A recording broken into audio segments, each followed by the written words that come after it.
नवापूर तालुक्यातील विसरवाडी परिसरातील बाल आमराई शिवारात पुन्हा एकदा बिबट्याने दहशत माजवली आहे। भर दिवसा एका बिबट्याने बकरीचा फडशा पाडला आहे। दरम्यान वन विभागाला एका बिबट्याला जेरबंद करण्यात यश आले असले तरी परिसरात अजूनही बिबट्यांचा मुक्त संचार असल्याची नागरिकांची तक्रार आहे। बाल आमराई शिवारात अनिस हजारी यांच्या शेतात मंगळवारी दुपारी ही घटना घडली। त्यांच्या मालकीच्या बकऱ्यांवर बिबट्याने हल्ला चढवून एका बकरीला ऊसाच्या शेतात ओढत नेले। यावेळी शेतात काम करणाऱ्या एका मजूर महिलेच्या आरडाओरडामुळे बिबट्याने बकरीला ठार करून तात्काळ पळ काढला। विशेष म्हणजे याच परिसरात अवघ्या काही दिवसांपूर्वी वन विभागाने एक खुकार बिबट्याला पकडले होते, तरी देखील दुसऱ्याच दिवशी पुन्हा बिबट्याने हल्ला केल्याने ग्रामस्थांमध्ये दहशतीचे वातावरण पसरले आहे।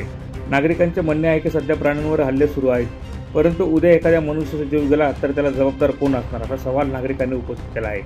घटनेची माहिती मिळताच चिंचपाडा वन परिक्षेत्रातील अधिकारी व कर्मचारी घटनास्थळी दाखल होऊन पुन्हा पिंजरे लावले आहेत। मात्र ग्रामस्थांचे म्हणणे आहे की नुसते हुंटावरून शेळ्या आखून चालणार नाही। वन विभागाचे वरिष्ठ अधिकारी प्रत्यक्ष घटनास्थळी दाखल होऊन पाहणी केली पाहिजे, अन्यथा बिबट्याचा कायमस्वरूपी बंदोबस्त होणार नाही। प्रतिनिधी शाबीर खाटीक, माझा महाराष्ट्र न्यूज, नंदुरबार।